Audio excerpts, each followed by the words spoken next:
Got it. There it goes.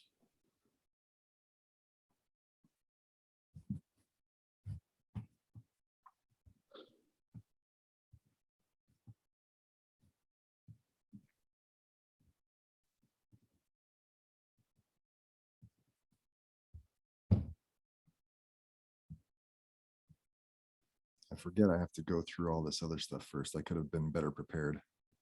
Oh, it's fine.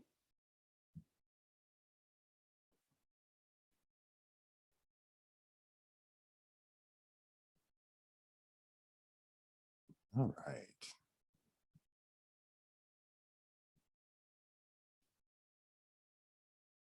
Cool. We'll get started here in just a second. I'm making sure everyone's available to see us on Facebook and we're ready to go. I should probably try not try to watch it on Facebook while we're talking, right? Yeah, because it's delayed. I'll keep track of it on Facebook just so if people have comments or something like that, we can address them in real time. Sounds good. Yeah, that works. All right. And Sturdy, for the podcast's sake, how do you want me to introduce you? Sturdy McKee, PT, Business coach, advisor, yeah. Great. Author, speaker. I don't care. Gentleman. Scholar. Scholar, yes. All right. I'm gonna get called out on the last one for last two particularly. All right. Awesome. All right. Well, we'll get going. We'll get into it a little bit here. The first thing I'll ask is a little bit about your history, specifically as it pertains to, because of the way I advertise, and you may have seen in the Facebook group how your ownership story from going from in network to out of network. That's probably the first place we'll start. But then we can go back and say, okay, so what would you recommend? Where would you recommend people start? And whether that's that figuring out your cost per visit or deciding to up your game, wherever you usually start, I guess, with coaching. Sure. All right. Yes, sir. Cool, man. Hello, and welcome to the Physical Therapy Owners Club podcast. I'm your host, Nathan Shields. And today I've got a returning guest. He's been on the podcast a few times in the past, and one of my first guests, and that is Sturdy McKee, physical therapist, business coach, advisor, speaker, author, all around Renaissance man, if you will.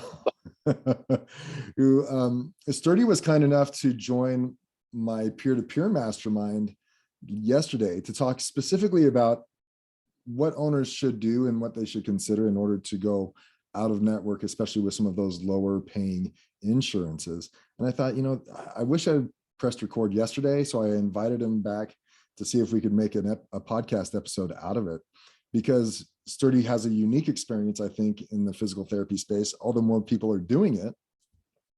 But he also has helped many owners get out of some of their lower paying contracts. And I thought, why not share that experience with the audience today? So first of all, Sturdy, thanks for joining me, man. Yeah, thanks, Nathan. Appreciate it. Yeah. For the audience sake, of course, they can go back and listen to your history a little bit in our past podcast episodes, should they find it. But specific to your experience in the out-of-network sphere, tell us a little bit about your ownership journey and what took you that way. Sure. So it kind of, some of the stuff overlap, but before going into business coaching and all full time, which I did about 5 years ago, I owned and ran and grew a practice, and I live in San Francisco. So in the San Francisco, in the city were most locations, and we were on the peninsula up in Marin County as well. But I started solo. So I don't know if I told you guys this, right? I got laid off in front of 75 people at the UCSF PT department. And then because they were disbanding the outpatient department, and I was the last per diem outpatient therapist there way back. And that was only like 3 years out of school. So I didn't like what was happening with the interviews and stuff. And I went out and I think I came home one day and asked my wife and just said, hey, what if I had tried this on my own? Which had always been the plan. It just wasn't that early that I was truly thinking about going out on my own. But I wasn't real happy with the interviews and the practice models, the rest of the stuff that was happening. So she was very supportive, and I got a massage table and a cell phone and a Palm Pilot and open in the basement of a gym and a computer to do my billing. And then it was a true one-man show, right? And I told you business cards that I got at the mall kiosk, because we're going back into the 90s at this point. Yeah. So the fact I had a Palm Pilot was even a big deal. But anyway, that it's kind of how I got started. And then this might resonate with some of the folks who are listening or watching this. I went outside one day, and even though it was a good gig, like I've been doing this for a year and a half, 2 years, on my own, and working with kind of as partners, strategic partners with other practice owners, and the guy was going to become my business partner and stuff later, and all helping each other out a little bit. But I remember walking out to the car and reaching for the door handle and thinking, do I want to be doing this in 25 years? And it was a resounding no. And I'm like, okay, great. And now I've created another problem for myself. Now, what do I want to do? Right. So on the way home, I was thinking about that. And the first thing that came to mind, and this is what a lot of practice owners do, it's like, well, I want to be able to hire people and grow the practice and see more patients and do all that, and have other people, do some work too, because when in the solo deal, right, if I go on vacation for 2 weeks, there's no revenue for 2 weeks. And I tried having somebody cover for me, which I'm sure you guys have done. It never works out very well, for whatever reasons. And I was like, I want to create a business, not just a practice. And had no idea, by the way, of how to do that, right? Like zero. So partnered up with Jerry back at the time. We opened another location adjacent to the 24-hour fitness, where we had our own private office. We had access to the gym. That was a pretty good gig or location deal. We started hiring people, which again, we didn't know how to do. And their first hire lasted 24 hours. I'm not exaggerating. Not exaggerating. Probably exaggerating on the upside, high side. So anyway, it didn't take very long to figure out. I didn't know what I was doing, right? And I was working long hours. My wife was calling saying, "When are you coming home?" And it was 7 o'clock, and I was still busy and still, and making less money than I did at the hospital, right? So we had seen a severe income reduction from the solo practice to running what's supposed to be a business with all the other obligations and stuff. And that was kind of crazy and scary. So I, started trying to figure out how to run a business and what to do. And it took a little while to kind of figure out what to start looking for, because I tried within the profession. And, Nathan, this, but, and some of the older folks might know this, but back then within the profession, there weren't a lot of great resources as far as there were some people. There was some stuff, right? That would go to conferences, and there were some people offering to do some consulting, and then we did that, and we got a report, and spent $2,000 on a long report that told us some things that we might want to do, and things like that just didn't move the needle for us, right? We were spinning our wheels a lot, and so the first, like, this was very early on, online course I did that was outside of the PT world, that was about setting goals and getting stuff done, and focusing on your business and all that. We turned a corner like almost immediately. Within 6 weeks, we were profitable. Within probably about 12 to 16 weeks, I was done with my day at 2:30 in the afternoon. Right? Remember, I'd been going home at 8 o'clock at night before, right? And I was like, wow, this is like magic. And by the way, I wasn't like so many of you. I wouldn't leave the office at 2:30, right? Because I felt guilty. So I'm done with all my stuff, and I'm wandering around until my staff started telling me to leave and leave them alone, that they know their jobs and get out of the way and stop that and whatever.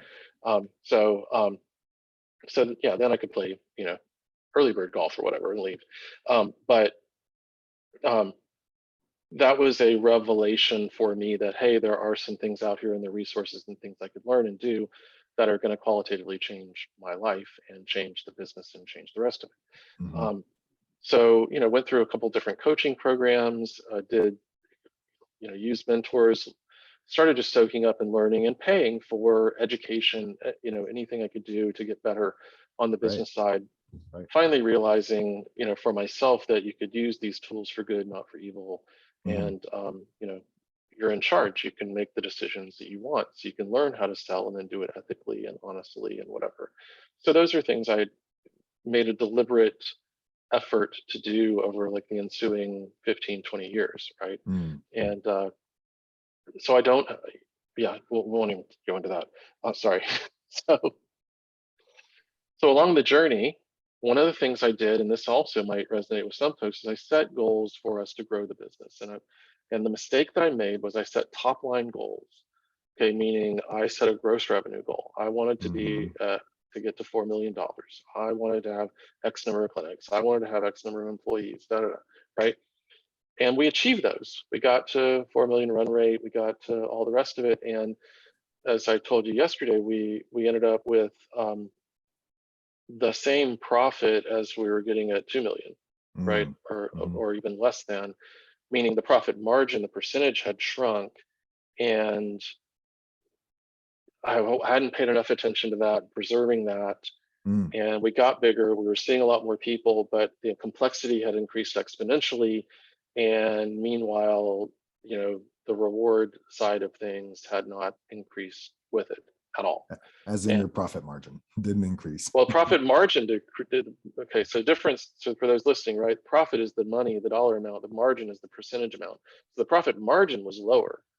The dollar amount was the same, and I'm like, it wasn't even double, right? We doubled the size of the business, or quadrupled the size of the business, and the profit was still essentially or close to the same. Yeah. Which that's not what's supposed to happen, right? Right.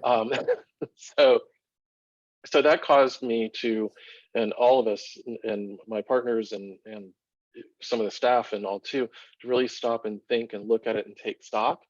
And that's where some of the business ideas and training, and we talked about this before, but the cost per visit, and I have a former client now that still says that was the thing, that was the epiphany for me. I went back and looked at it, and that was the thing that motivated me to contact you, to make changes in my business, all the rest of it. So if you're listening to this and you don't know your cost per visit, start there. What's your cost per visit? And if you're not offering a bunch of other stuff that you need to carve out and separate in your accounting and your books, your cost per visit is all your costs divided by your visits. Okay, because if that's the only thing you're selling, all your costs are related. If you have costs that are unrelated, I don't know what, not sure why, but if you do, right, for whatever reason, carve that out and come up with what your cost per visit is. But that will start to give you a baseline to be able to look at what you're getting paid by whomever. Yeah, so pretty simple. I mean, and everyone should know that. The unfortunate thing is, since we don't have any business training, and if we did get some, it was post facto after PT school and opening our clinics typically, right? That's not a statistics that we measured when we signed up with the contracts, the insurance contracts as they came before us. We didn't take the time to see, what does it cost me to see a patient? And is this contract going to give me a profit? And insurances have played that really well, played us really well because of our ignorance, but also because that's what they're going to do. And so because we didn't know that, we were ignorant to that one statistic, we took on all comers. Pretty much. And their whole game, right, has been to reduce their costs, reduce their expenses and their liabilities. And they're essentially operating on a lowest bidder model. Right. So, we did, and everybody wants to show them how they want to show them outcome measures, right? We want to prove to them we're worth something. We want to tell them we're different from everybody else. Well, we're seeing people for longer, or we're PT only, or we have this extra special way of doing things, or whatever. They don't care. They literally don't care. So I do have people ask me or approach and say, well, how can I negotiate with the insurance? Well, you can quit. The only time I've ever seen a payer negotiate, at least, unless you're the only pelvic health game in town, right? Or the only hand therapist for 100 miles or whatever. If you're another ortho practice, like so many, the only way I've seen any of them negotiate is when you tell them you're not going to take it anymore, because they don't have to. And we live in a capitalist system and society. We're talking with a couple other capitalists and entrepreneurs the other day, and we got off on a for-profit insurance healthcare system, and like, even we have problems with that, right? because when there's a profit incentive to not pay claims and not take care of people, that's contradictory. And that's one of the things I love about this business and this industry and healthcare in general is if you're doing the right thing for people, you will generally be rewarded. Hmm. You know, as long as you're not selling it for less than it costs you to deliver it or whatever. Right. But you know, if you see people through to the finish their plan of care and their goals, you're going to make more money. Mm-hmm. Good, you did better by the patient. That's aligned. That's where those things are lined up, and it's not, you know, you're not selling somebody something they don't need. You're not trying to trick them or manipulate them. You're giving them what they need in the best, most efficient way that you can. If they weren't in the best, this is something you ask your therapist if you're having trouble having them see people and finish out the plans of care. Did you write the best, most efficient plan of care? Yes. Did you get the patient buy-in to that? Well, you know, yes, no, maybe so, whatever, right? It's like, well, you need to get their buy-in, not just tell them what to do. That's a little tangent. But if you're doing that and people are showing up, you're going to have a more successful practice. Okay, that's cool because your patients are more successful, right? And then the reflection on your brand and what they say about you is better. So it's a really nice synergistic way of, you know, it's a good business in that sense, right? Now, the way it's a bad business, aside from being manipulated by insurance, is if you do your job, the patients go away, right? So you got to have a way to stay in touch so they come back to you when they need you again, right? Exactly. But I used to tell patients that point blank, some of them who are they, if they knew a little bit more about business, I'm like, yeah, it's great, but it's a terrible business model. Like, what do you mean? Like, well, if I do my job, you leave. And they would kind of laugh and go, oh yeah, okay, I get it. That's right. But yeah. So the first step for owners, those who are listening, is to figure out, number one, cost per visit. Pretty easy. If you don't know how to get it, talk to your bookkeeper, CPA, go on to QuickBooks Online, whatever you got to do. Keep it simple though. Keep it as simple as possible. You know, cost for last month over the number of visits you saw for the last month. And the more you can get that over months and then even a year, the best average you're going to have with that number, right? So that's the first step. So what do you tell people to do next? What's the next lowest hurdle then after figuring out your cost per visit? Yeah, aside from maybe not asking your CPA because they're going to make it way more complicated than it needs to be. Maybe. Just tell me your cost per visit. I don't care if it's a fixed cost. Get the numbers, ask the expenses. You know your visits, figure that out yourself. Yeah. And you don't have to pay them for a couple hours of work. Yeah, so you know your cost per visit. The next step is to take a serious look at your contracts and see, are they all covering your costs? Because at a minimum standard, you want them to at least, you want to at least be breaking even, right? I mean, we don't want to stay there, but as kind of our first step, it's very likely that if you're in network with a bunch of payers, that some of those payers do not meet your costs. Right. And that's a holdover, Nathan, from the hospitals and, you know, Medicaid being instituted in the 60s and the insurer of last resort and that kind of thing, because hospitals were, in order to get the federal funding and have all the perks and things that they do, they were required by law to see those people, right? So they had to figure out, a lot of those folks didn't and still don't cover the cost of their care. So they have to get that from somewhere else. And that's where this payer mix entered our lexicon, and the hospital CFOs refer to it and use it because it's a critical component of what they do. It's carried over though into private practice and all, where you don't have the same benefits that they do. You're not getting paid the same thing by by Medicare or by anybody else. You're not getting subsidies or, you know, all the other potential safety nets that, you know, a state-run university health system or something like that gets. So why do you take patients that don't cover your expenses? Right.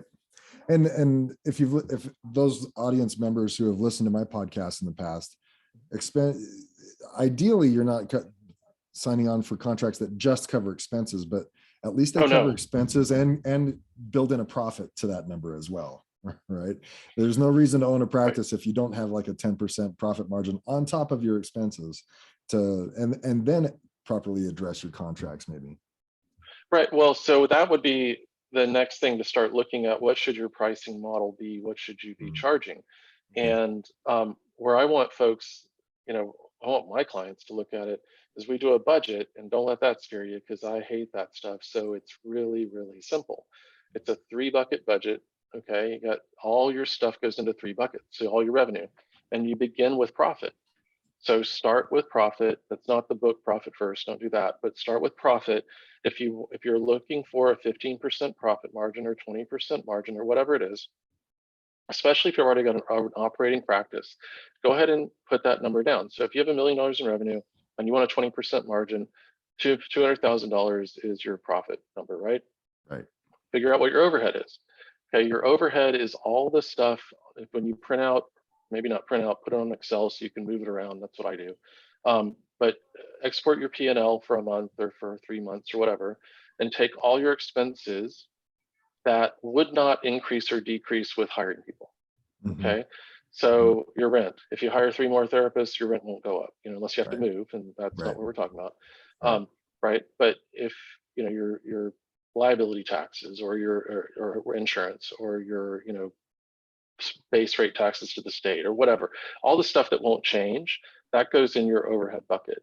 Everything else goes into your personnel bucket. Okay. And I swear, every time I do this, I'm like, everything else, what about this? Everything, absolutely everything, right?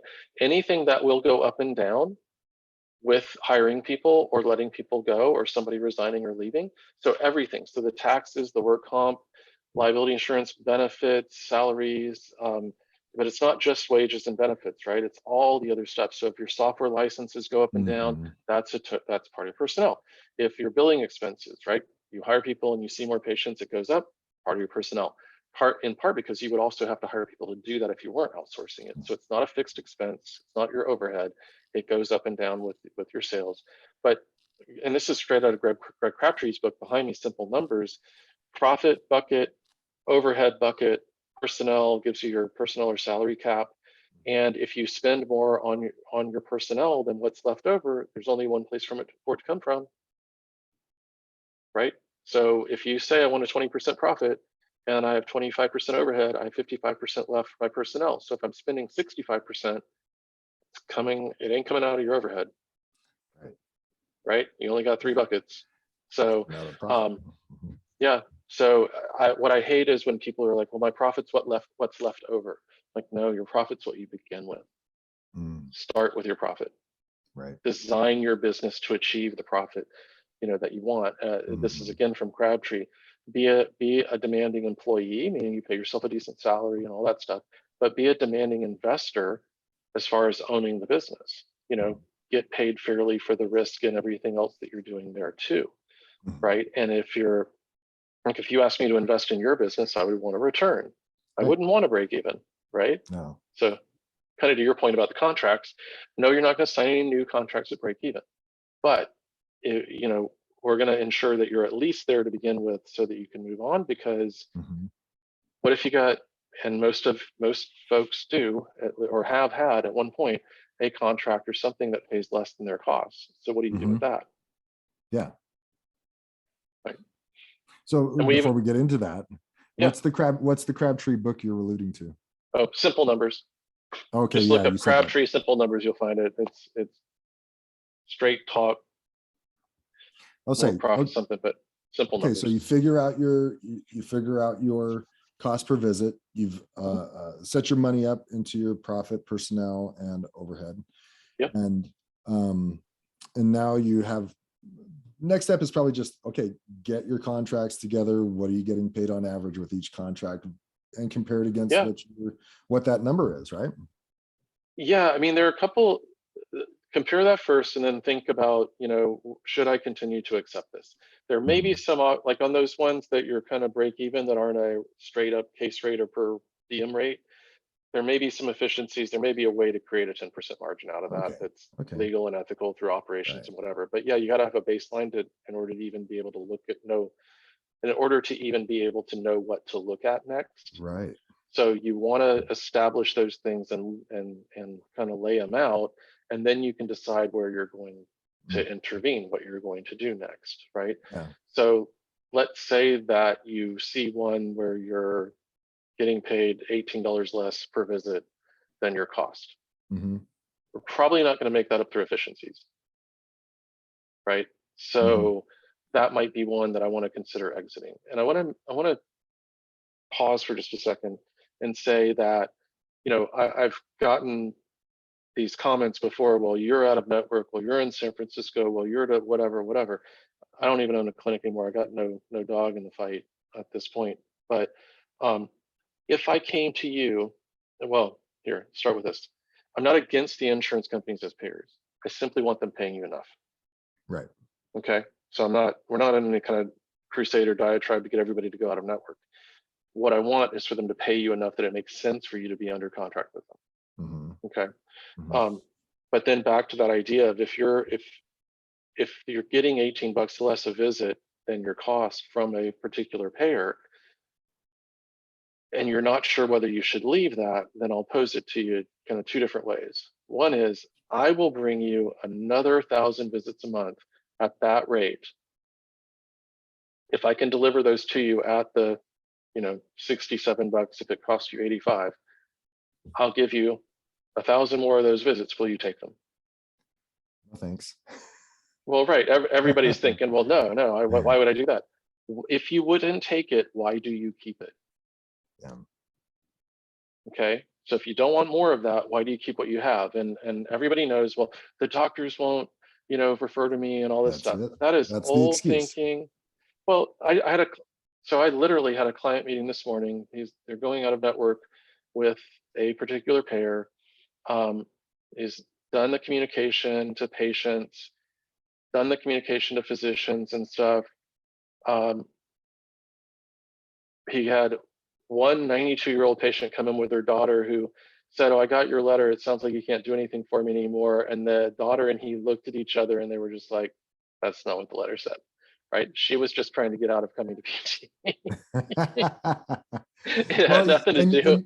And you heard the excuse yesterday during the mastermind. That's the first thing that came up from one of the guys in our group. Right. We want to be able to tell the doctors and want to make it as easy as possible for them to send us all their patients and not have to consider who we don't take as in-network rates versus you hear that. That's the common refrain. Well, here's the other piece of feedback he got from a physician. Good job. He said, the doctor told him, "I am tired of them taking advantage of us." He used different verbiage. But that was the gist of it, right? And he's like, "Good job, give it back to them. They don't deserve you," basically, right? Because there's a method of communicating all this stuff too. And there are also some other things that we should probably talk about that you need to do before you just start canceling contracts, right? Because canceling contracts is scary.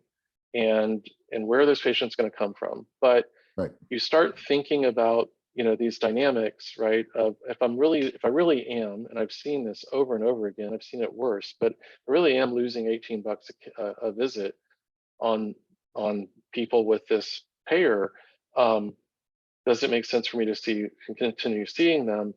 And if you're coming to the conclusion, well, no, it doesn't, why should I do that? But you're still not sure, you're anxious, you're afraid, or what have you.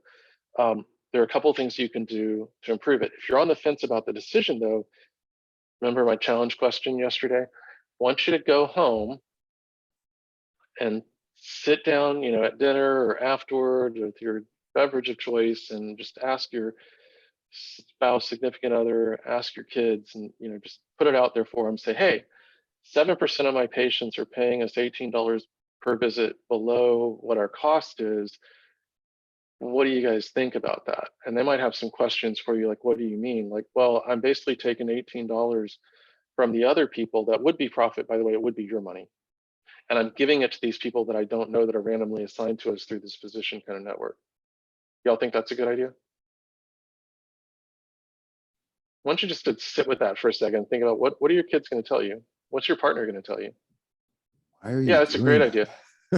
No, right. No, like Mark's daughter said it, like, no, why would you give them $20 to perform the services? The money's going the wrong direction. Because I want to help everybody. Yeah, I'm with you. You're jeopardizing the ship that's carrying the people, right? You're putting your business at risk by doing that, and you're subsidizing. And here's the other kind of misnomer, misunderstood piece. You think you're subsidizing the patient, right? You think you're doing for the patient's benefit. We like to think that we're such compassionate souls. But UHC has the money to pay you. Yeah, they do. Right? We talked about this yesterday. UHC made, and guys, go look this up, 2021 profits, $24 billion in profit. Profit alone. Like, not revenue, profit. Yeah, take home to the bank kind of money. Yeah.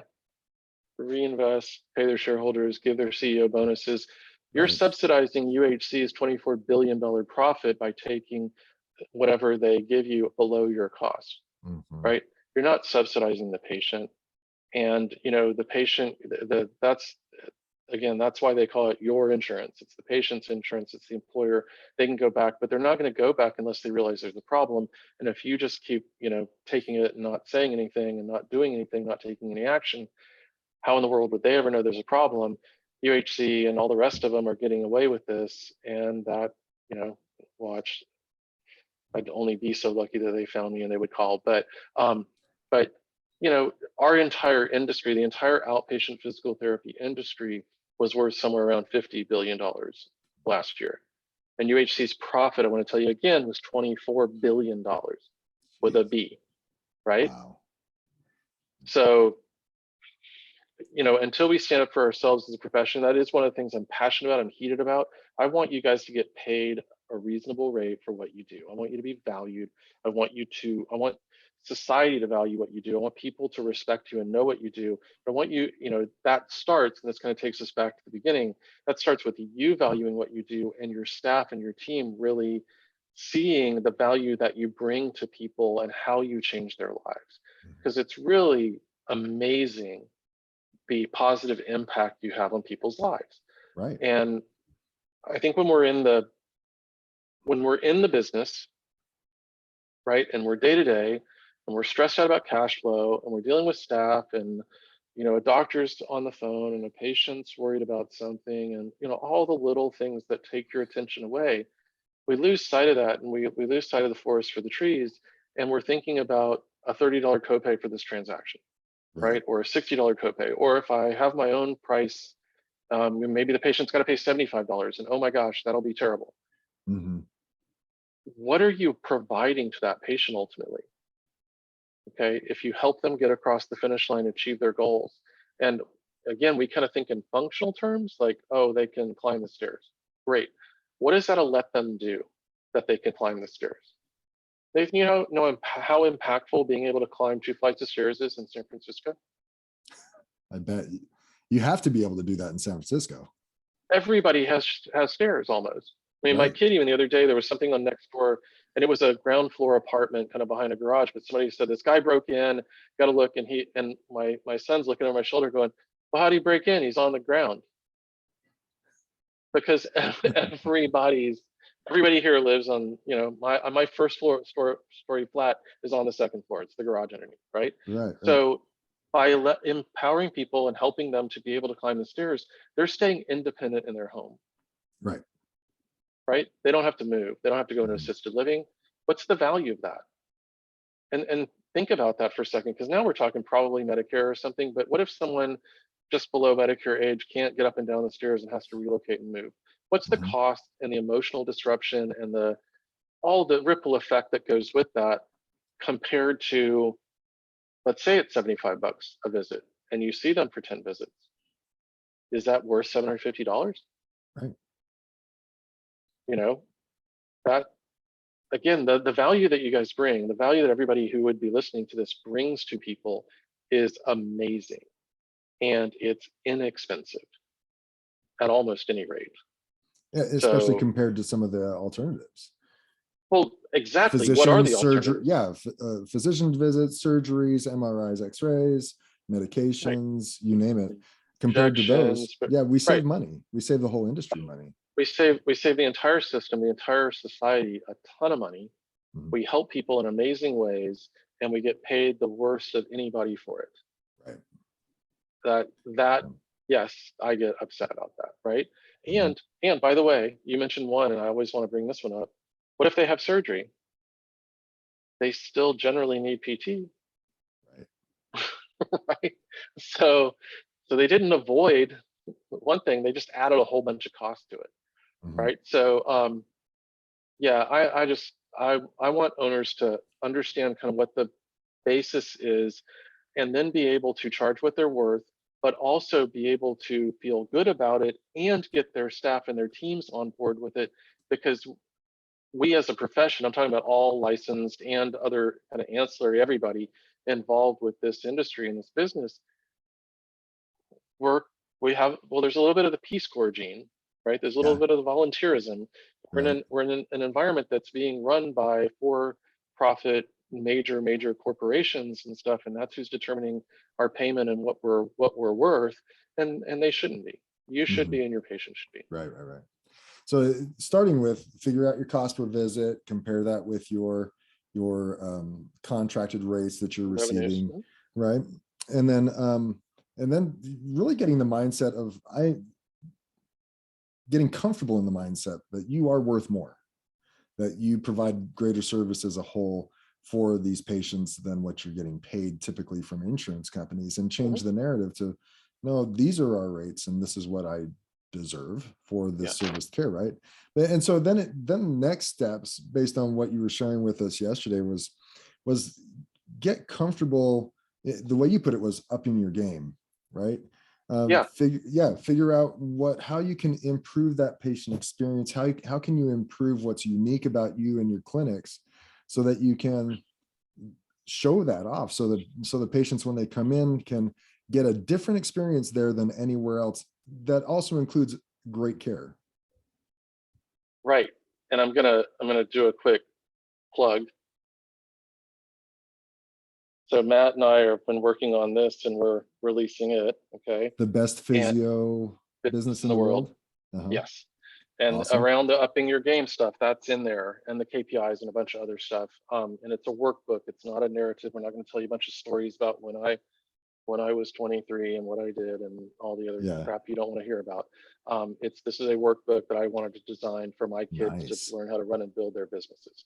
Mm-hmm. And there'll be a generic version for all small business and stuff as well. But the idea there is the how to up your game. What we're looking at is you already number one, if you've got a business and people are coming to you, you're already doing something really well. Okay, I'm just going to start there. Something makes you stand out. There is a Right. reason people come back to you, right? And they came to you in the first place. So your unfair advantage as a practice owner, even if you've got 6 or 10 clinics, is that you can talk to your target customer probably today, tomorrow, right? You can go in the next room, you can, while you're treating patients, whatever, you can talk to these people, you know who they are. Your ideal patient, by the way, your ideal patient is not necessarily whoever pays you the most. It's not necessarily, it's not the 40-year-old female. Okay, that's ATIs and everybody else is the big guys target customer. You are unique and different. Who do you love working with? Think about, and part of the reason I'm saying it's not the 40-year-old female is because when you start defining that person demographically, you lose sight of who they are. Okay, and where I want you to think and kind of change your mindset on that side is,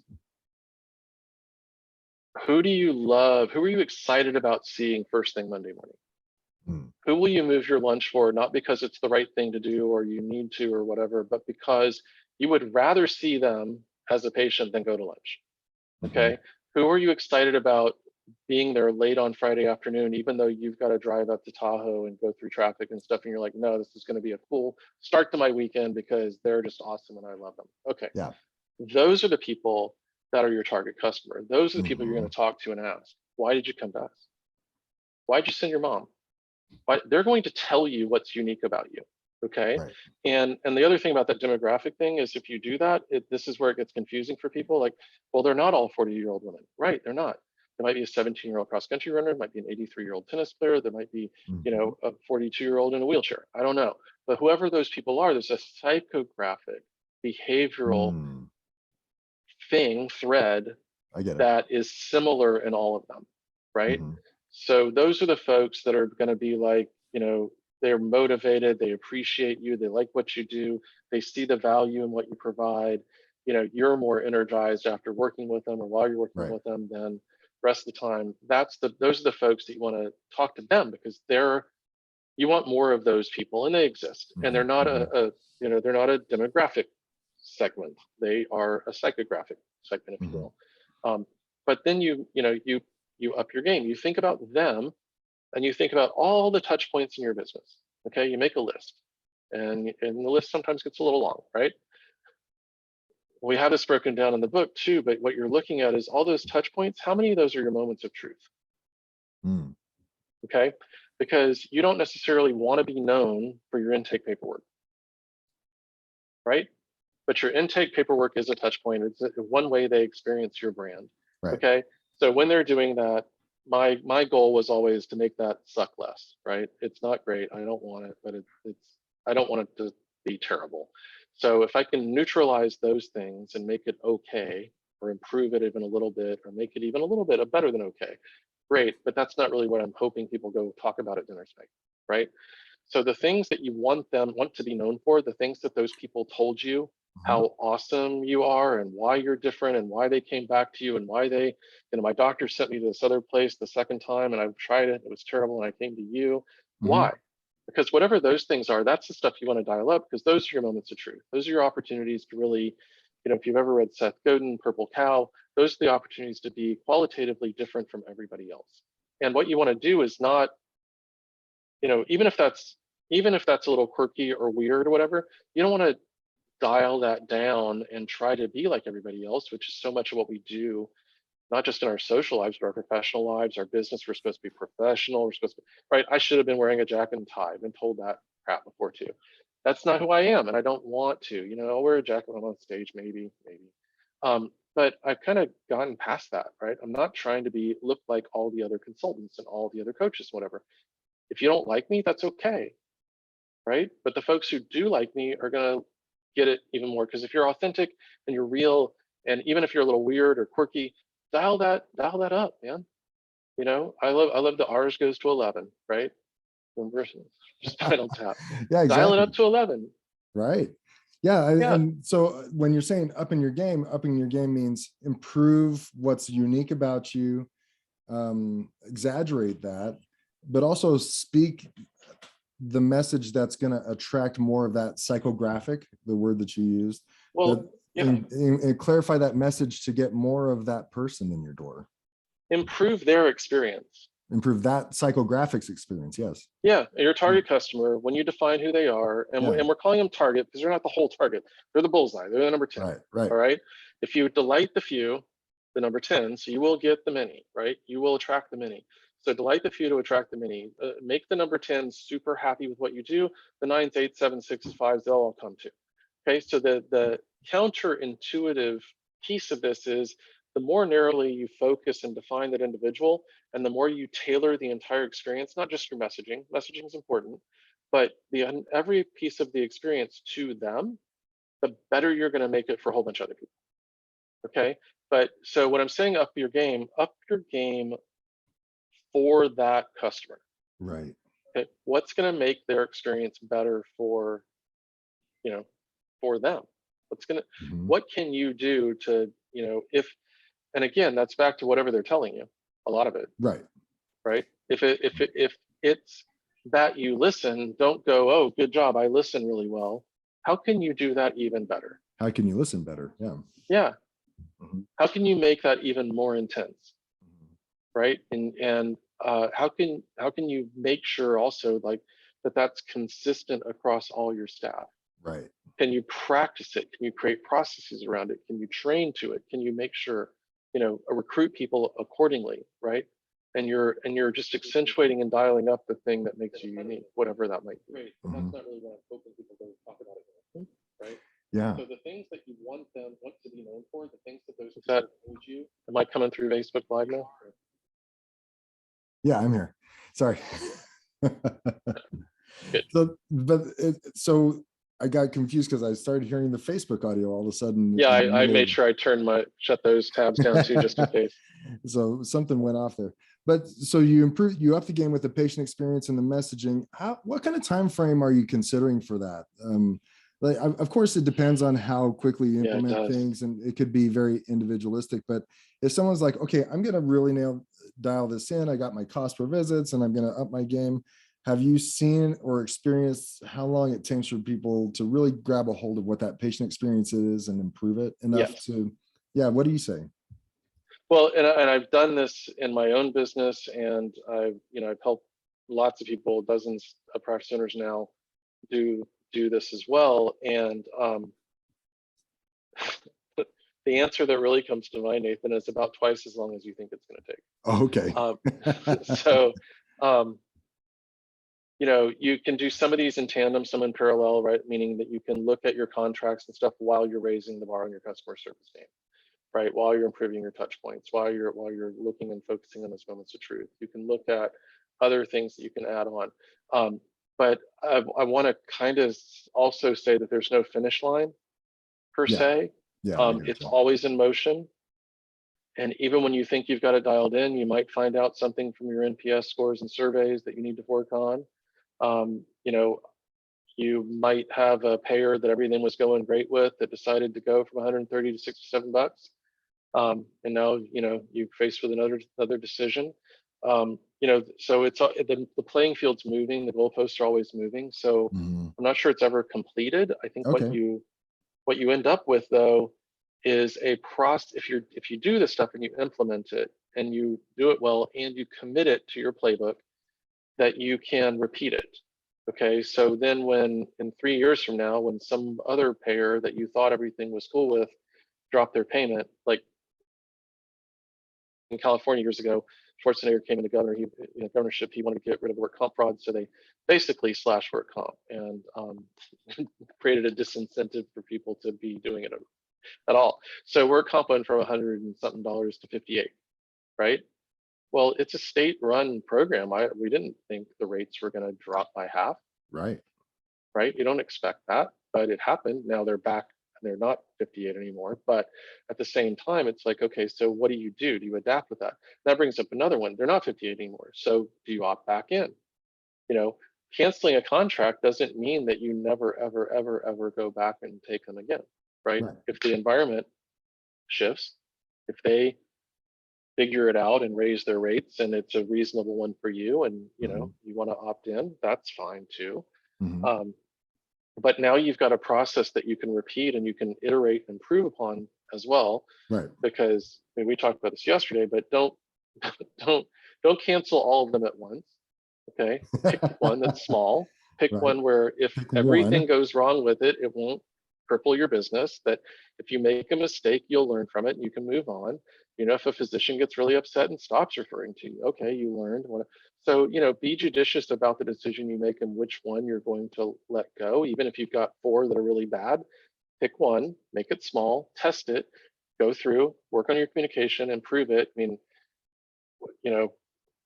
there is an art to all of this as well, and make sure you're doing all the steps, and then you learn from that and you get better and better at it.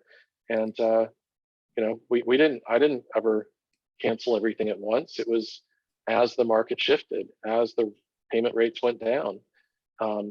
We were in network with Cigna for a very long time until they went from $130 a visit to ASH and 60 or 70 or whatever it was, with all the additional demands and bureaucracy and paperwork and red tape. So but you know what?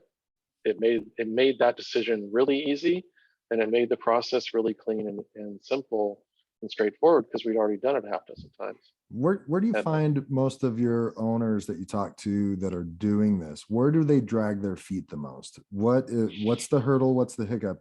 Because I can imagine if you're talking about the patient experience and upping your game, they could really drag that out and try to get it perfect and just kind of drag their feet, say, well, I don't really have that quite dialed in yet, so I'm not sure I want to go cancel that contract just yet. Yeah, but that you're probably right, but I think that's really it's an expression of their fear and anxiety around it. Exactly. Yeah. So yeah, the biggest thing is around themselves. Once they decide that they're going to take a deliberate risk, a measured risk, a calculated risk, and do this, then there are other hurdles. Some of it's just coming up with the the letters and the verbiage. And for my clients, I've got templates and I've got things people have used and ideas, and I'll review all that stuff with them and make sure and raise issues, and I try to preempt. We also will test it with certain target safe people that we can share it with, that they can get feedback from their actual target customer, and from the physicians that are important to them and all that stuff. So Right. it's a longer process than you expect. Okay. Okay. So it's not just canceling and going out, but that's in order to do it safely and intelligently, and to mitigate the risk. And if something does go wrong, it doesn't cripple you. It might hurt, but you can fix it. But then the other biggest impediment, I think, is getting the buy-in from your team. That's Because there are, this seems to happen not all the time, but it happens frequently enough to really be noticeable, is that there is a therapist on staff who says, oh, my patients who are randomly assigned, so I don't know why theirs are any different, but my patients can't afford the new rate. They also don't, that's based entirely in subjectivity and fear. They don't know that. They don't know their patient's financial situation. They, that, and again, people can say whatever they want to say. So the patient can say, oh, it's really expensive. But I told you this, right? A block and a half from my house, I was taking pictures to send to clients who are dealing with those kinds of ideas or those kinds of things or whatever, of it's the front of a little Japanese restaurant with these sake bottles, and this little half bottle of sake costs $70, and there's a beer bottle next to it for $9, and there's another for 26, and there's a bigger bottle for like 18 or something, right? People will pay for what they value. Right. And it's our job to connect the value with what they're doing and what they're investing. And we get really, really hung up on the money, but that's not even the biggest impediment to people coming to see most of us, right? The time, the effort, the getting off work, or the going home late, or the whatever it is they're doing, Right. we are not convenient. No. Right? They're already making a serious commitment to come see you, especially 2 or 3 times a week, out of their normal week, right? I don't want to go see you 3 times a week and spend the drive time, the parking, the time I'm there with you, the away from work, away from family, away from whatever. That's a major investment. The money almost pales by comparison to some of the other things. And you're gonna hurt me, right? That's a perception, right? Hopefully you're not, but I might be sore. I've got to put forth effort. I've got to get uncomfortable. You're going to touch me. I don't want you to touch me. All these other things that we take for granted, or we kind of see, and like, we're there, oh, we're busy, they're in and they're out. We don't think about all that other stuff. All that, we're making a huge investment. Right. So, it's way more than just the money. And that's really just for frame of reference to start thinking about, okay, if I make it awesome, they get what they want, they achieve their goals, and not even just their functional goals, but remember, whatever that transcendent goal is, right? They get to play soccer, they get to run again in the races, they get to kids, stay in their home, pick up the grandkids, travel to throw the ball with their grandkid, right? Travel with their family, whatever. All those things come into play, and we don't think about that. Now, sometimes we tell a patient story, or they come back in, or they send us. I had a physician who was a patient of mine, who had a really big, she was in pretty bad shape, right? I mean, she wasn't sure things were going to be cool. And, but after the course of treatment, and a couple months later, sends me a picture of herself on the ice with her hockey team, right? And she's like, you guys are awesome. Thank you so much. That's what she got from it. Right. Not, I can walk or even do rounds or, work without back pain. Yeah, that was important to her, but it was like, that was an important item. And then she also got to be back with her friends, back in her community, active. I mean, now that she can play sport again, right, then her cardiac's gonna be better, everything's gonna be better. And, those are the things that you're doing for people. And then we get, well, I don't know if they can pay a $40 copay versus a $35. Yeah. And that person in particular, yeah, she's a doctor, but I'm sure she would have been happy to pay $1,500, $2,000 so she could play hockey again, right? Well, yeah, but hey, this is another one that thanks for saying that. when we rank our benefits, right, emotional is the most compelling. And people will be like, wait a minute. Emotional, functional, and financial are the three types of benefits that you provide people, right? And you already mentioned the financial. Like we save people tons and tons of money. They don't even realize it, right? But we save the society and system all a ton of money. We save individual patients a ton of money. If you don't have to have surgery, saving you a ton of money. We tend to get caught up on that again, but that's not the most compelling. And then functional is better. But the other thing about functional is in the healthcare world, that's not guaranteed. Yeah. Right. So if I'm buying a furnace, the functional really is, it kind of falls below financial because the furnace is going to work, right? If it doesn't, I take it back. So, I buy the one that's going to function for the size of house I have or whatever, but function is table stakes in that world. In your world, in our world, it's not, right? So would she have paid a lot more? Yeah, maybe. For a guaranteed outcome? Oh yeah. For someone she trusts? Yeah. But, I'm not even trying to go say, oh, I should have charged her more. No, I want to have it be great value. I want it to work. But Right. again, it's what they get from it. I mean, it's what you do. It's what I do. It's not just that we help your business be more profitable or something. It's that you have more freedom, you have more time, you feel more in control, you're more respected, your team's running well together. All those things that are, like they reduce the stress. You see the effect on people, and yeah, it's cool that the P&L looks better, but that's not the end all be all, right? Yeah. Oh, I got to go on a vacation for 2 weeks, my business didn't fall apart. Right. Oh, cool. Right. I mean, to me, that's normal, right? To them, that's like the first time in 12 years, right? Exactly. But how That's what you're cool is trying to that? get. Like, oh, well, let's do it again. Can you do 4 weeks next time? Mhm. What? Yeah, if you put all the things in place and your team knows what they're meant to be doing and you have the right people in place and all, yeah, you can. And they kind of go, whoa, I never thought of that, right? Yeah, It can do it. happen. Totally can. Mhm. Totally can. It- But back to your thing, the first step is mentally, can I do that? Can I get over it? Is that really what I want to do? And then owning that goal and creating a strategy to pursue it. That's what you guys do with your patients every day, though. Yeah. To get a little bit into the weeds, what you did with your practice then wasn't just what Aaron LeBauer might, or how they're set up as cash-based therapy, where it's simply $175.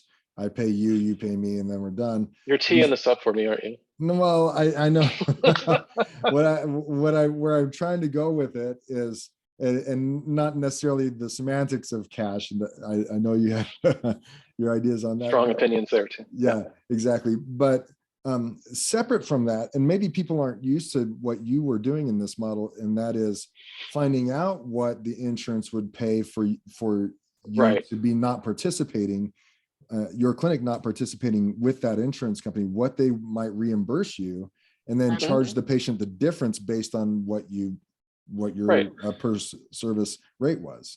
No, it's a great point, and this is the thank you for bringing it up. So aside from we all get paid in cash, so they're whatever, right?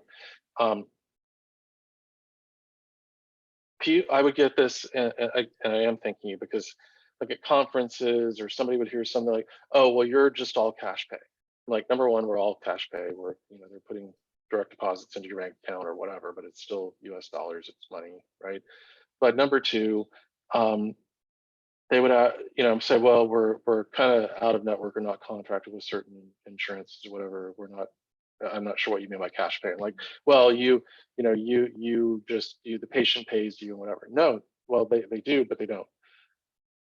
We did everything the same.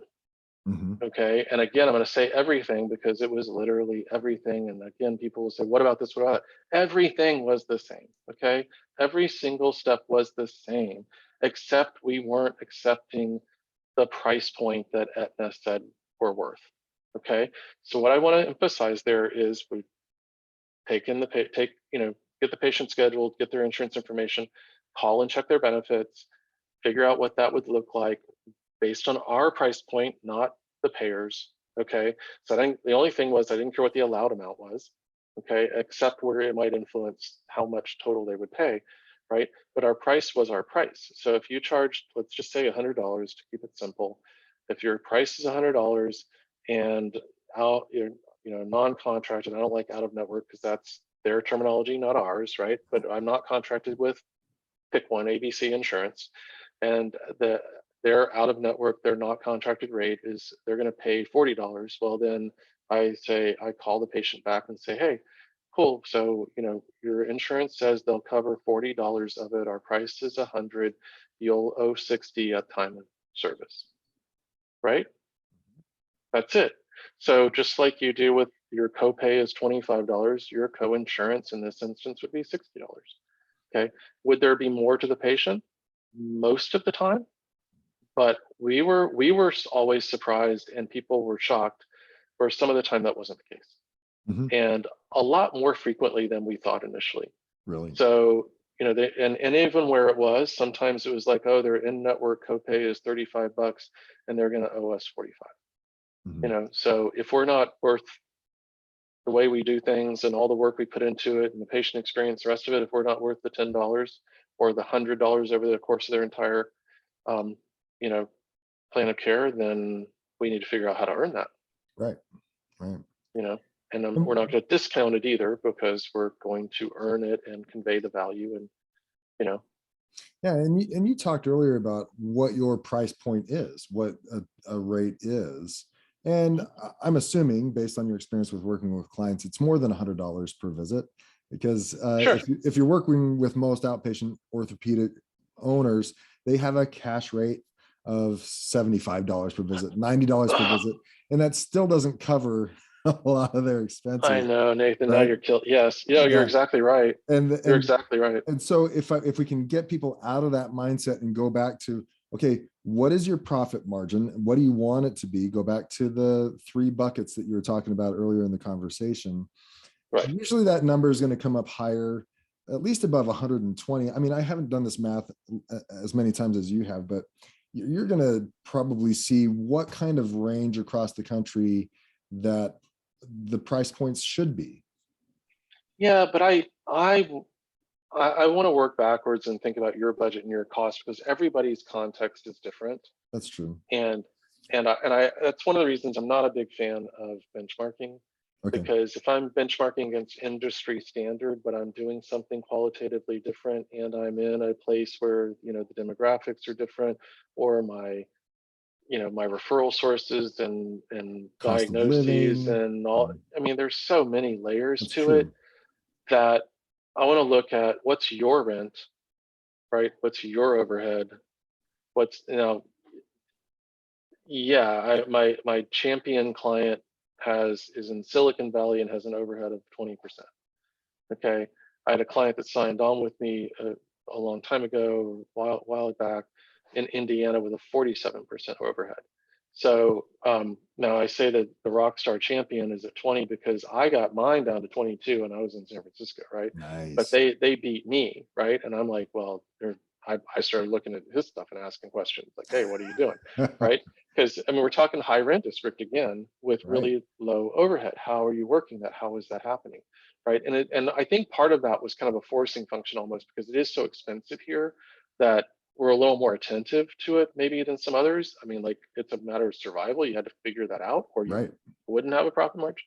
But yeah, somebody comes to me with a 47% overhead, expense, and I'm like, whoa, something's up, right? So that's out of acceptable range. Mm-hmm. So, we're going to look at, okay, how do we get that under control or what have you?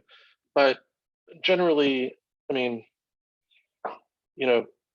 overhead runs somewhere between 20 and 30-ish%.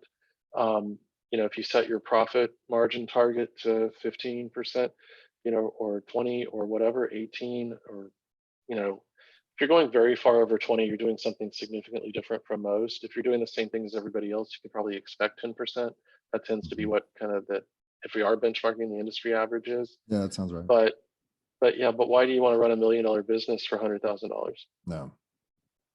Right? Why do you want a $200 million business with $200,000? And the other misconception is that $200,000 all goes home with you. Well, no, you reinvest a chunk of that back into the business, maintenance, raises, other capital expenses, new equipment, you name it. I mean, it gets whittled away real fast. And yes, don't forget the taxes. Right. So at the end of that 200 grand, you might get 60. or something when you leave the bank account happy and, pay your taxes and buy the new thing or fix the, the reformer or whatever in the world you have to do, that evaporates real fast. And people tend to think that, oh, well, you're making a lot more. Maybe, maybe not, right? Mhm. But Okay. that's why, that's referring back to Crabtree's book behind me. He calls 10% the new break even, because we don't think about, oh yeah, we're reinvesting and using that profit, Mhm. right? We're using it on things. We're not writing a check to ourselves, and it gets eaten up, by taxes and other expenses and stuff as well. Inflation. Yep. Well, yeah, All right. yeah. Yeah. But Yeah, it's tough. So I'm glad we talked that through, because like I mentioned, so many cash pay rates for those oh, the orthopedic outpatient clinics is $75 to $90, because I don't have to pay the biller, and this is just going to be an immediate agreement between us. It should be significantly more than that if you're really looking at the numbers, and you have to be really I comfortable with your rate. yes, I agree with everything you said. No, I do. It chafes me that people give a discount, right? You're already giving discounts. You're giving discounts to everybody, supposedly for delivering you more patients or whatever it is, or I don't know. You're discounting everything and you're operating on 10% margin. I think about this. I think about this every time we'll go to one of the local coffee shops, right? And the owners are parents that their kid who's in one of my kids' classes all through elementary school and all, and they'll always undercharge us, right? There's always a discount. And sometimes I look at it and go, they're giving up their entire margin and probably more. So I always leave the bigger tip and stuff when they turn around and whatever, because I'm like, it's owner operated, it's the couple that runs it. And I'm just like, if I bought $12 worth of stuff and you gave it to me for $8, yeah, maybe you're covering the expense of the coffee and the pastry and whatever, but you've got other expenses, your Right. salaries, your replacement, your overhead, your rent, taxes in San Francisco, all the other crazy stuff that they have to put up with. And I'm like, I'm going to put more than the $4 difference back in the tip jar, Mm. right? Because I want to support the small business owners. And yeah, I don't know why we do that too. I know the feeling of it and how it sometimes feels good, but again, if you're at all in doubt, go home, talk to your kids, right? Tell them, hey, we cost us $85 and we really should be charging 125. And I'm giving it away $90 if somebody pays the time of service, Mhm. or 75, even worse, right? Yeah. It's like, Which is typical. well, yeah, but why? I mean, what's your kid going to say to you, right? If they're Why? fourth, fifth grade or higher, they're going to be like, what if yeah, I'm sitting there in my head going, when I was 12, I would have gone in there and collected 125 and kept the other 50 and given you 75. I would have been totally cool with it, right? Like my Yeah, little exactly. entrepreneurial head, like maybe I'll split it with you. I'll give you 100. I'll keep 25 for every one I collect. I'll do Right. that after school, Right. right? Um, Well, I love how you said that yeah. your processes don't change at all. If you wanted to keep some in-network contracts, if you want to participate in Sure. some contracts and not participate in others, the processes don't change. You simply say, this is what they are willing to pay us for not participating in the contract. And maybe you don't add that last phrase, for not participating. This is what your insurance is willing to pay us for our services Right. at our price This is point, what they'll cover. based on Well, what this is what they say they'll cover, by the way, this is what they say they'll because cover. There you go. You have to that. cover yourself, right? This is what they say they'll cover. This is our rate. So when you come, you're going to be expected to pay this at each visit. Right. And then you Right. still build the insurance as an out-of-network provider, Right. and expect a payment in return. And Right. no different than the in-network thing. You're just doing Right. it on an out-of-network basis. Right. And so based on that, I think that's where some people lose, that nuance gets them hung up, because they're assuming if I'm going to drop the contract, then maybe I'm just going to charge $150 a visit. Everything's going to change. No, it's nothing not. changes. You're still going to charge them $150 in total, but their insurance is probably going to kick in $60, $75 per visit.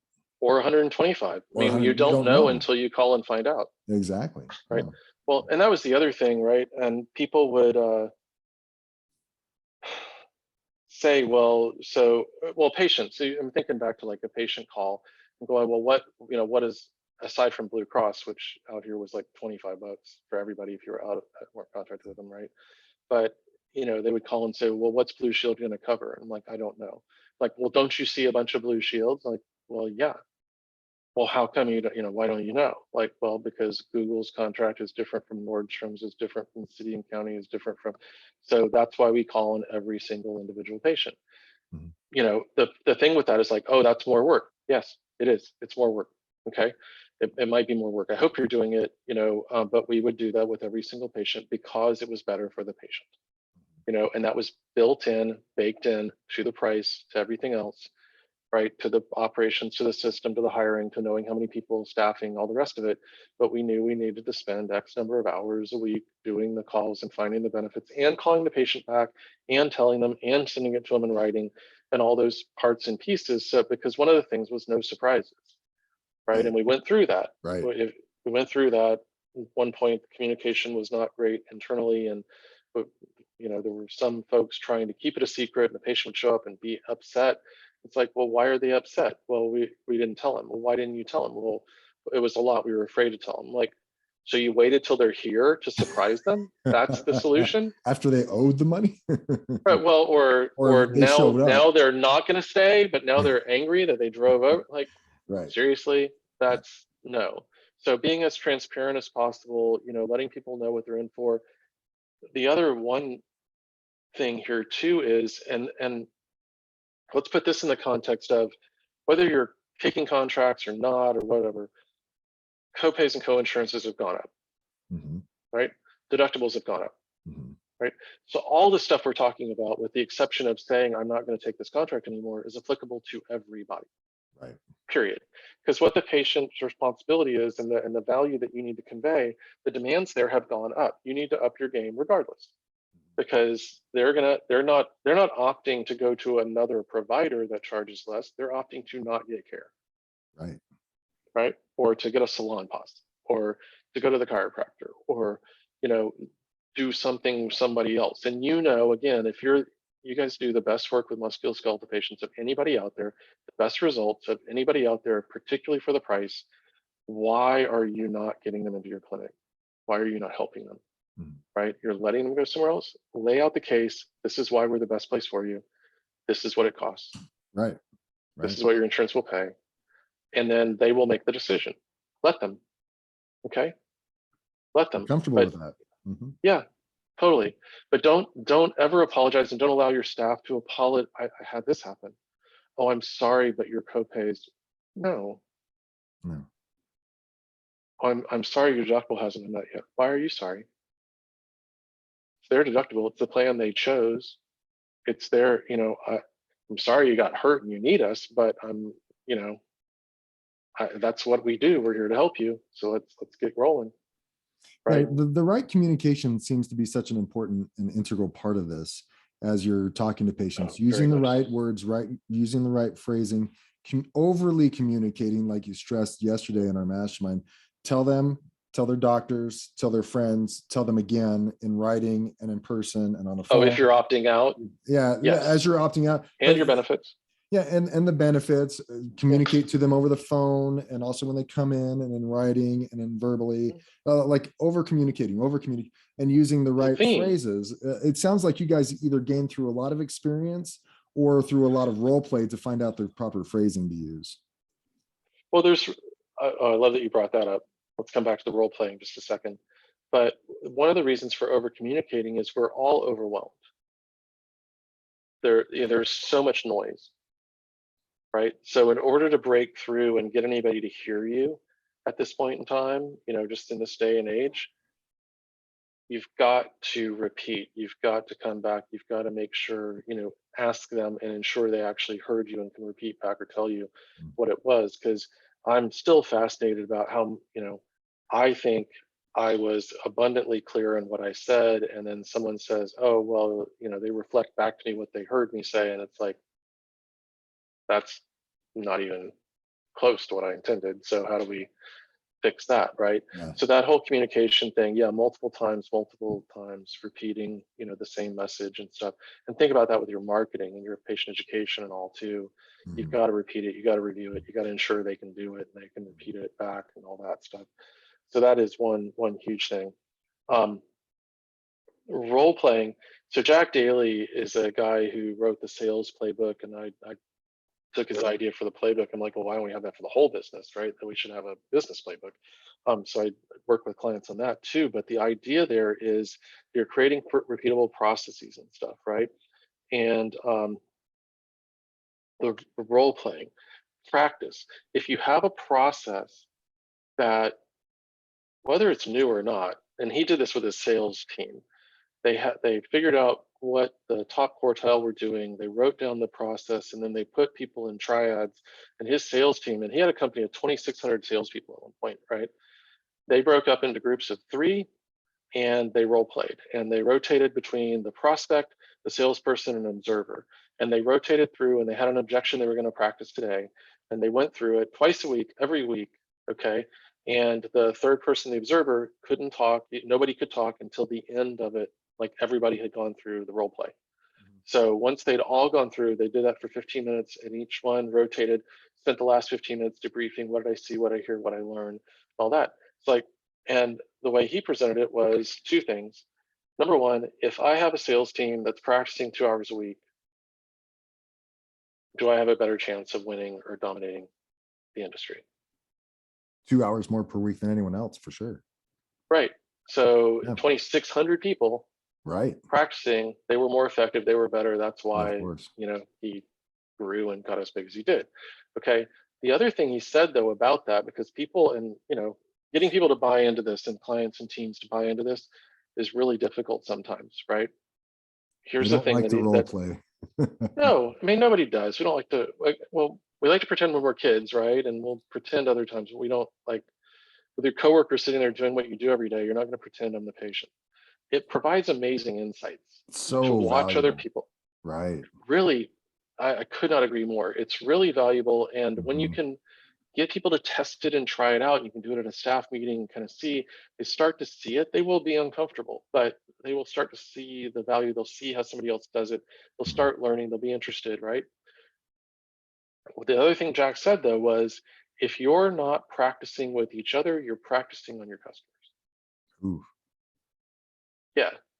you don't Right. want to do that. No. Well, right. That's exactly, that's what went through my head. I'm like, oh my gosh, we're practicing on patients. Uh-huh. Right. And that's like, and from my perspective, right, one of the things I work with my clients on is trying to become the coach of their team, not the hardest working player all the time. Right. Right. So moving into that mindset or mentality, at least a couple hours a week. Right. But if you take that analogy out, right, and think about like your kid's little league team or soccer team or whatever, and there's no practice, and they go out on the field, and the coach is like, okay, Timmy, you're playing first base, do your best, right? How's that going to work out for you against a team that's practicing 5 hours, 6 hours a week? Right. You're going to do all right? But is that what you're doing in your business? So overcoming those objections, getting your team to start to buy in and see the benefits. And I'm not suggesting you have everybody doing 2 hours a week, right? That was a very specialized, specific situation. But if you're never practicing with each other, never role playing, never creating a safe space to screw up, to make mistakes that you can learn from or share with each other, where is that happening? Because we're human, we are making mistakes, we are messing up. If we're introspective, perhaps we learn, but Yeah, to speak to that point, I have a friend of mine, Mike Bills, who he and his team will spend 30 to 60 minutes a week role playing how to get a referral from a patient, get a family or friend from a patient.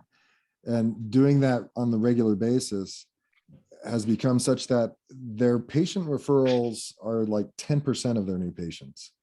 60% of their new patients come from family and friend referrals of current patients, right? Because they focus so much on that role playing and talking to a patient about who in their network needs physical therapy and why, Right. and how they can help It's them. not even physical therapy. Who needs my help? Who needs my help? I like that. Right. Well, who else could we help? Right. I mean, think about that for a second. Who do you know? You go home tonight, somebody's going to be complaining about their knee or their back or the neck or their whatever, right? I had a client, he would do this. He had give them a business, hold a business card in his hand and go, when discharging somebody, I know you know at least 2 people who could use my help. Right. And then here, I wrote my cell phone on here. You give that to them. You tell me when they're going to call. Okay. Because you're going home, you've achieved your goals. What I really, really need from you, especially if somebody asks, well, how can I help you out, guys? You were wonderful, whatever. He's like, you can replace yourself. Right. Right. Because I now have an open slot. Yeah. Right. Yeah. So yeah, there are lots of ways to go about it, but I love your emphasis on practice and role playing, because that's how we can mess up. That's how we can get better. Well, I love that, and thanks for your time. We've spent plenty of time on this today's study. I really appreciate it. It speaks to, one of my clients I shared with you yesterday, 30% of his visits per week were such a poor pair that that 30% represented 10% of his gross revenues. Yeah. Right. And it took him a couple of years to finally write the letter and go out of network with them. And it was scary. It took him 2 years because of the fear. And what the importance of this conversation is to help owners understand that it doesn't have to be. It requires a little bit more effort. It does require you to be a little bit more specific, which some people might not be comfortable with, but the benefits outweigh. And so it's important to consider that there is a process. Get to know your data, the objectivity behind it. So sometimes that data alone tells you the story and what you need to do, but there's still that emotional component like you were talking about. And then find a way to improve your patient experience, up your game, right? Be clear about the type of patients that you want to see and talk to them, really focus your messaging towards them. And then start with that smallest payer first and role play, figure it out, do what you need to do to communicate as much as possible and go forward, gain that little bit of experiences and hopefully a win so you can learn and move forward and start getting paid what you're worth. Well, and the last thing I would say there is don't go it alone. And you don't have to hire me, okay? But get somebody to help you, because people have done this before, right? I mean, you've had experience with this. You can help people. I can help people. I've done this dozens of times.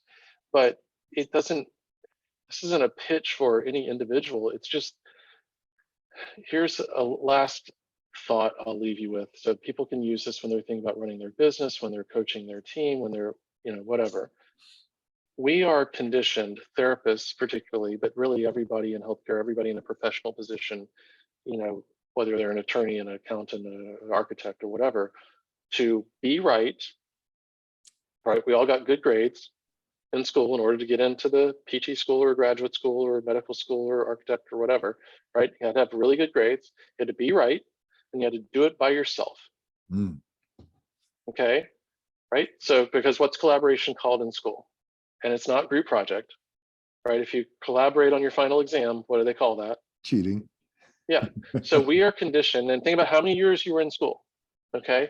And even if you're 60 years old and you've been out of school for 35, 40 years, and you're like, well, that's not me, I'm a team player. What about the people you're hiring? Right? What about the folks you're talking to and bringing out of school and stuff? They've literally had now imagine this, a 24-year-old with 2 decades of conditioning to be right and do it by themselves. Right. So we are conditioned, taught, programmed to go it alone. And the irony is, the moment you graduate from school, nothing else is a solo endeavor. Everything's a team sport. And you're expected to fail and ask lots of questions, which you weren't conditioned to do earlier. Yeah, you're going to mess up, and it's totally cool. It's totally okay. Yeah. Right. One of my jobs is to make the mess ups not quite so bad, right? Skin your knee, don't break it, and get back up. Right. But yeah, you're going to make mistakes, embrace them. You're going to play on a team, embrace that, learn to do it. The better you're at it, better you are at it, Mhm. you know, the more success you're going to have. And yeah, don't try doing it all yourself. Don't try reinventing the wheel. Right. Right. You know, you don't have to. Mhm. Yeah. Just simply don't have to. So That is one of the reasons why I started the podcast, is that I had developed this network of successful PT owners that when starting my business, wish I had as a resource, to know oh that I yeah, wasn't on an island and that these successful PT owners are willing to share their successful actions if you just ask them. Right. And so wouldn't that have that been that nice back then? oh man, yeah. So, thus the importance of networking and learning. And there's so many other resources out there nowadays. It's great to see. Yeah, That is a reason. It's time to collaborate, and it's time to get some support and guide you via experience and the network of others to improve your business. You don't have to struggle. yeah. And I'm a big fan of masterminds, and I have one with another coach, and just tomorrow we have a meeting, and all that. But there's also real value in working with somebody like you who's also seen. I mean, one of the advantages we bring is you've seen behind the curtain of Mhm. so many other businesses and Yeah. learned from so many other owners and all. It's not, you know, when somebody says, and I still get calls about, I want to talk to you about when you sold your practice. I want to talk to you about a time when you did XYZ. And I'm like, that's great, but I got 75 other points of data that I can share with you too, Mhm. right? Right. Because when you call somebody about their experience, and when they give you advice, this is another one, when they give you advice, most of the time they're trying to tell you what worked for them. Right. And again, their context may be entirely different. That's And true. that's where like you as a coach can come in and say, well, let's explore that and make sure we lay it all out and make sure we understand your situation. And yes, they might have done this, but is that going to work in this Mhm. situation? And you can extrapolate that right back out to your patients, right? Right. Well, you know, my buddy Tom only went 4 times to PT and he was fine. Well, you're looking like, well, his diagnosis was completely different, and Right. he just wanted to walk home. He didn't want to play soccer again. And you know, Right. you're like, what are you talking about, right? Yeah. So you just got to kind of, you're doing it for the client, you're doing it for the patient. Yeah. You're not saying, oh, follow me, do exactly what I did. Yeah. Yeah. Exactly. Yeah. Well, again, Well, thanks for thank your you. time and thanks for sharing today, Sturdy. It was awesome to have you. I appreciate, if Thanks. people wanted to get in touch with you, how do they do that? Oh, sturdycoaching.com Security or coaching, sturdy coaching. sturdy coaching, Sorry, sturdy. Yeah, sturdy or coaching. just Sturdy McKee on LinkedIn. I'm Okay. easy to find, right? And With a name like Sturdy McKee. yeah, for those listening, sturdy is STURDY. There's no period. It's not sturdy.coaching. Nope, sturdycoaching.com. No period, no space, no slash, no Okay. underscore, no. Awesome. Yeah, All right. Well, thanks for your time cool. again today, man. I really appreciate it. Yeah, thank you so much for having me, man. Appreciate All it. right. Thanks.